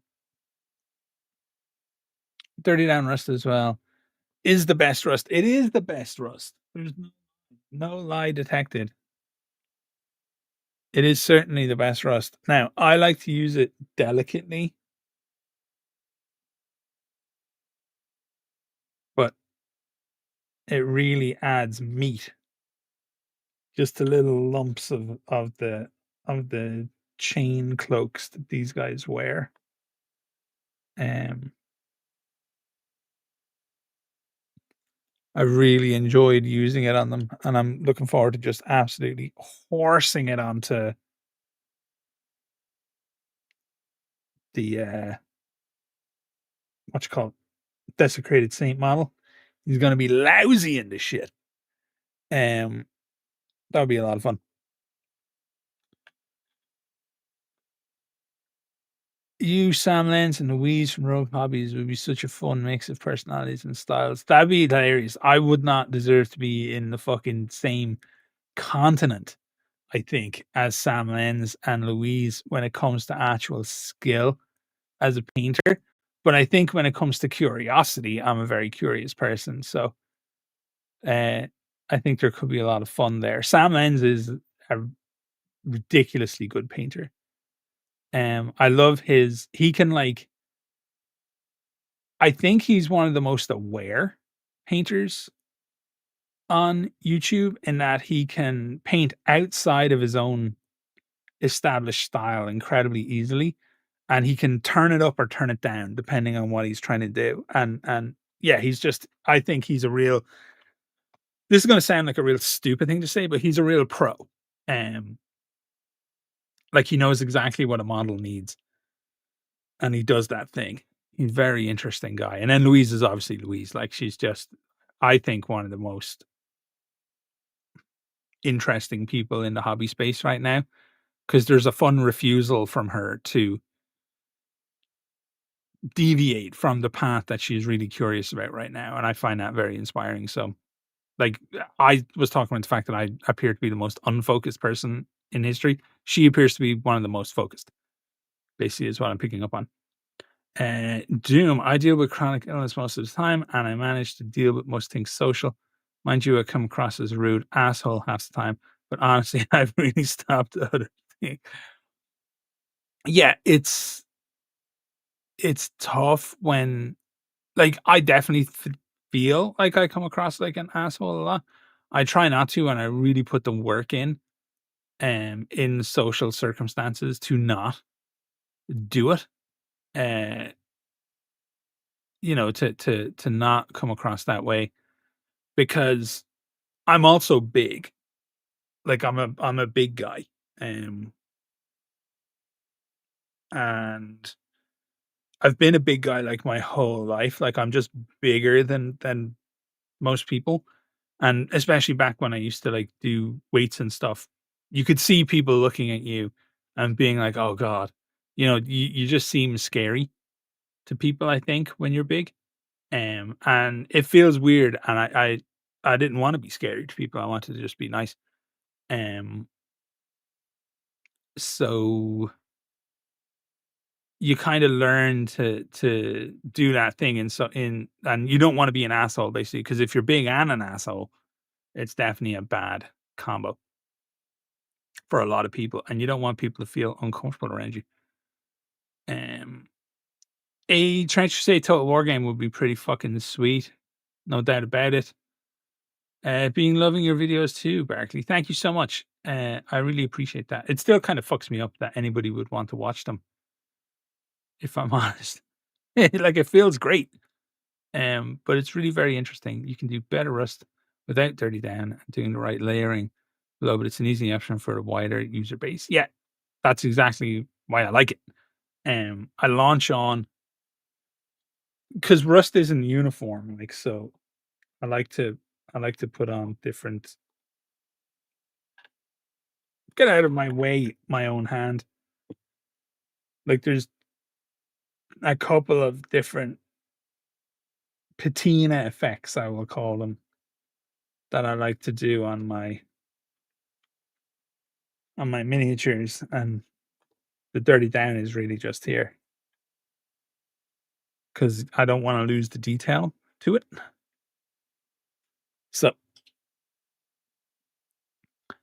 I think my models are pretty grimdark, but I wouldn't say they are painted in a grimdark style. I think your models look amazing, and the stuff you post in the Discord, I think you've got a real knack for. Um,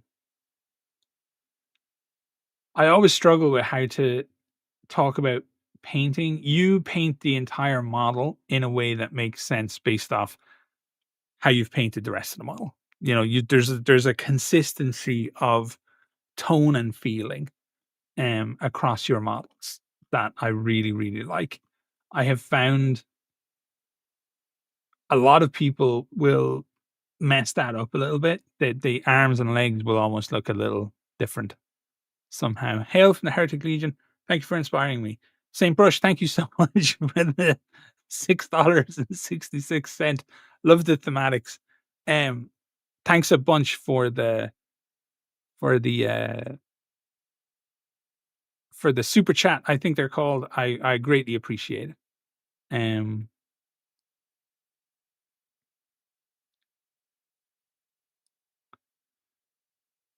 where was I? In the chat. Jack, thank you so much for all you do for the community.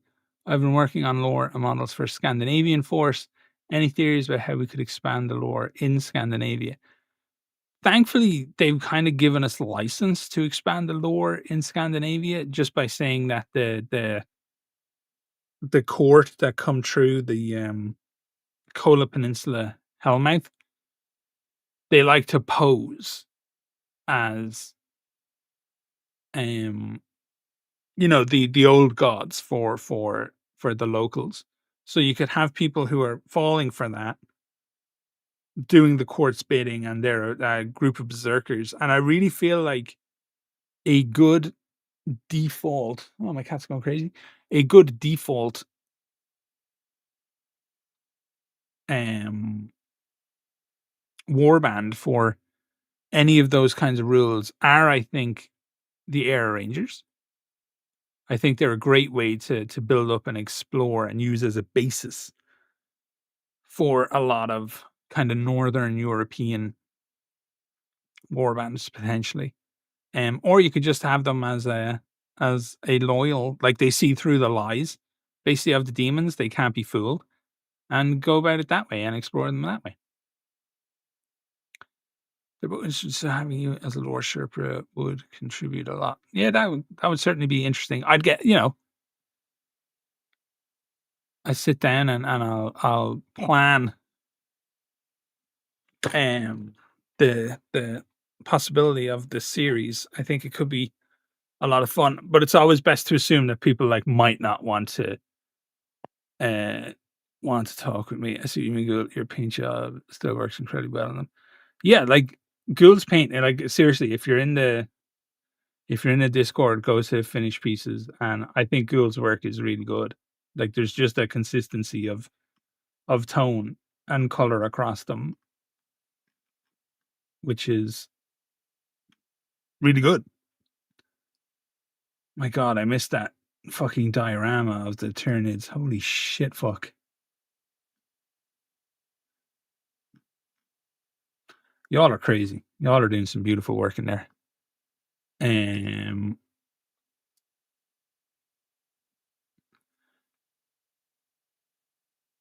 Burke versus Beast Lord, Volume 1. That could be an entire book by itself, Stephen, I think. Paint, I've met Louise a few times. She's a very enthusiastic person, and is always happy to meet people. She's a bit like an excited puppy. Yeah, I think that's the appeal. I think her enthusiasm is genuine as fuck, and I like that. I think there's a lot of intellectualizing in the hobby space, which doesn't make a huge amount of sense to me. Like, I get it. Like, you want to think the things you do are intellectually gratifying, and they certainly can be, but also fucking punk guns, man. I mean, come on, the fuck. Um, Stephen Lee's social development will develop new technologies. Oh my God, I'm never gonna get that pronunciation right, so I'm gonna call you. I don't know what I'm gonna call you. I'm gonna call you Ox until you give me a reason not to. He's kind of great vids. Thank you very much. I appreciate it. Yeah, so I guess the actual painting didn't last too long because my hands are just completely whack. But we made a nice burnt orange, and we got it on there. Now maybe you'll disagree. That's not a burnt orange, but I think that's a burnt orange. And I'll figure out what I think. What I'm going to do is honestly, I might do an all over. Sonox. Alrighty, we got it. I mean, you about the over intellectualizing of wargaming sometimes. Yeah, I mean, like it's a big robot or it's a big monster or it's a big gun. Like it's okay for shit to just be fun and blowing up and whatnot. The concept art you posted in the Angelic Witness inspired me to start making that helmet in Blender. Ooh, sick.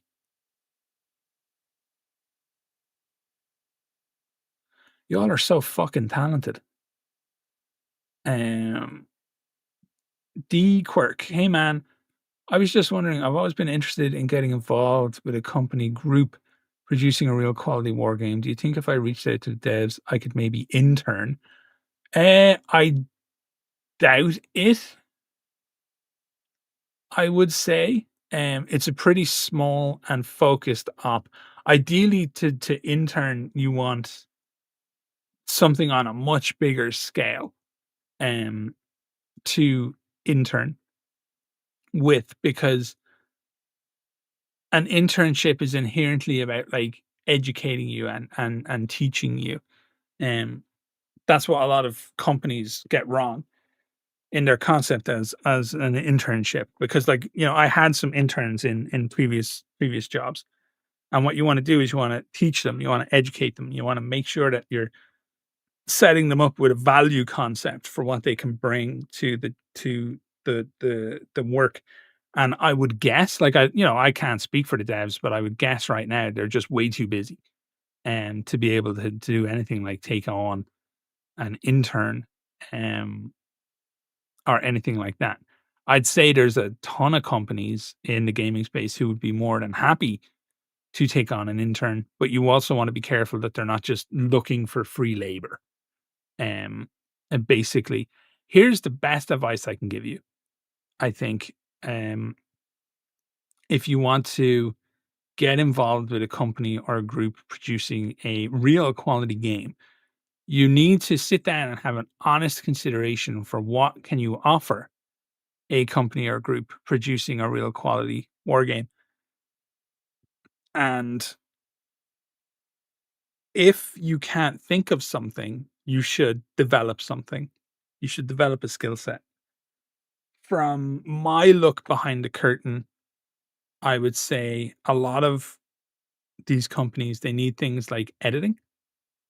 Like there's never enough eyes basically on a document that's going to go to print and potentially have mistakes in it.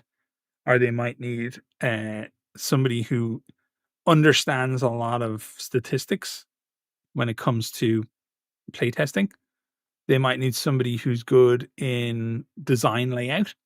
They might need somebody who's good with social media, who can edit video packages together and who can do stuff like that. So think about your skill set that you have available to you. Think about what you actually want to do in the tabletop wargaming space. What kind of job do you actually want to end up with? And then think about what you can learn right now to make you an attractive option for an internship instead of just being a case of not being quite sure about what you want to do, because an internship sounds like nothing but an advantage, but it can also like just end up wasting your time if you don't learn the things that you need to know to get you closer to your goal.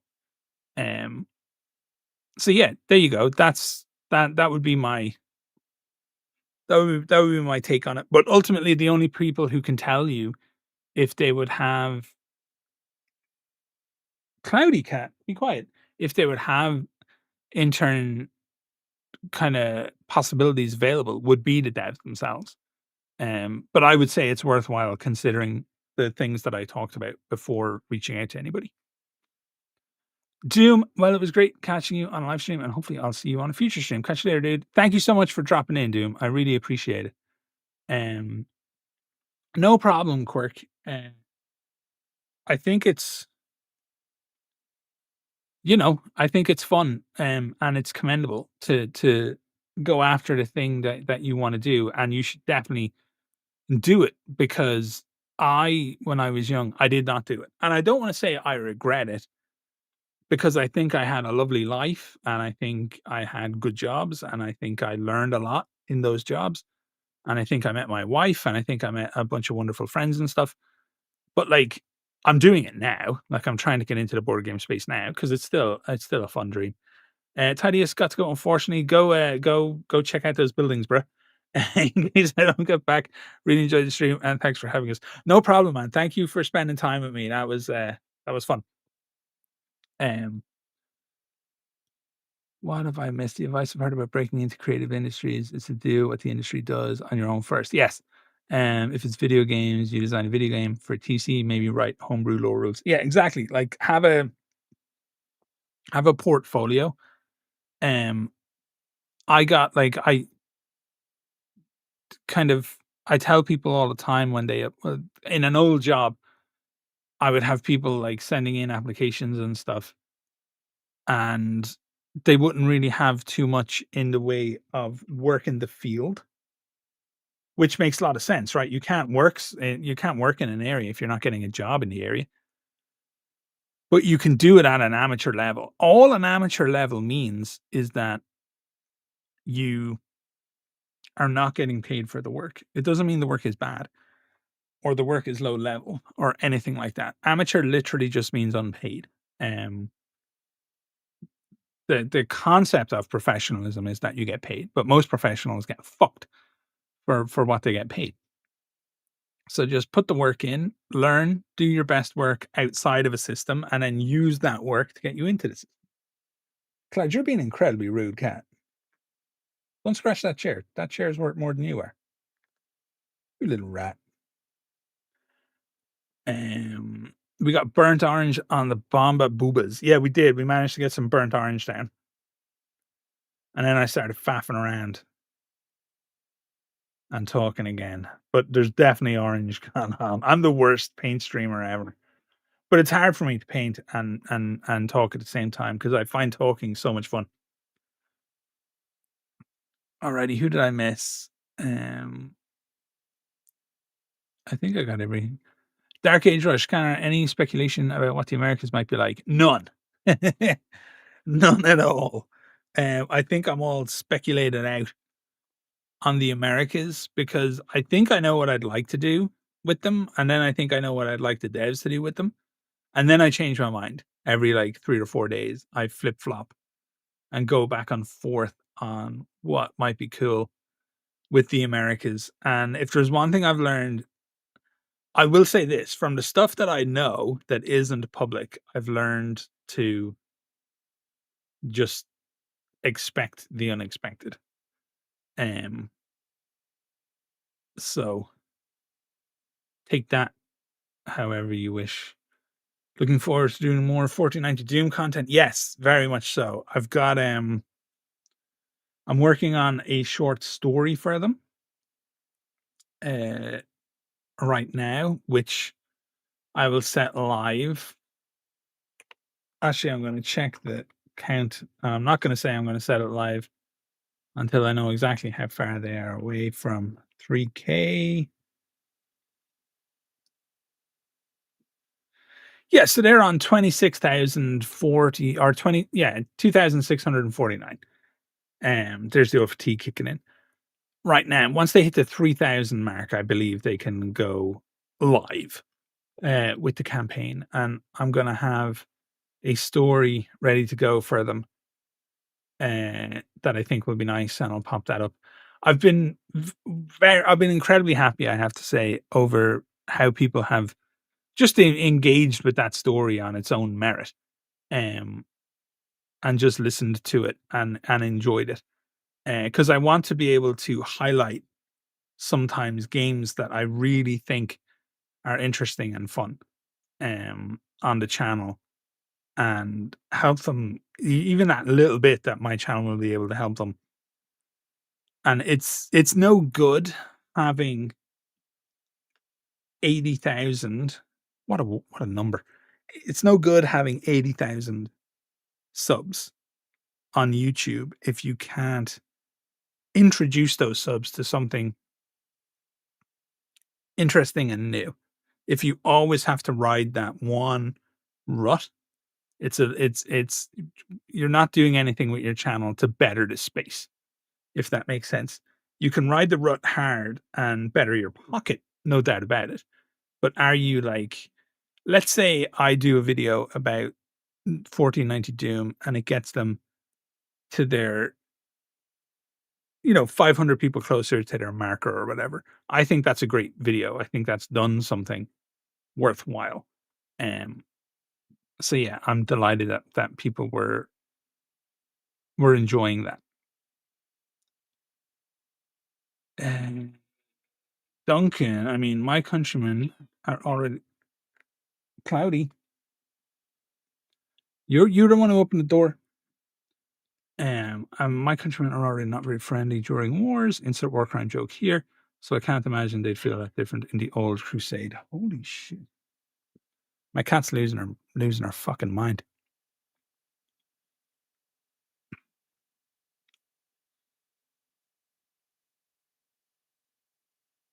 Yeah, Eric's a really good writer. I really like his approach to lore. It's fun to read somebody else's writing. It's an interesting challenge. I was talking about it with Eric, and I was saying it's hard to figure out exactly what he wants enunciated tonally and all that kind of stuff. But according to him, I nailed it. Like I got kind of everything he would have wanted. it worked out really well. So I'm hopeful to do more stuff with them because they seem like really good folks, and I'm always happy to work with good games. And basically, anybody who's doing something I find interesting, even if I think only 10 people will watch it, there's room on the channel here uh, for their stuff. You know, no sponsorships, no fucking fees, no weirdness. Like if you need people to see it, there'll be people here. Alrighty, that's 2 hours. It's 9 o'clock. So I'm gonna call it because it's been a long old week. And my cat's literally just shouting at me now out of rudeness. I think she wants some ham. Um, and we'll go from there. Alrighty. Yeah, the Book of Adrian was dope to do. It was a huge amount of fun. But that said, I'm going to go. It's been wonderful having everybody in. I will be doing the plan is to do every Friday. And the plan is to have some guests sometimes, some very fun guests coming up. And thank you all so much for dropping in. Quiet you. And I will see you all real soon. Thank you so much.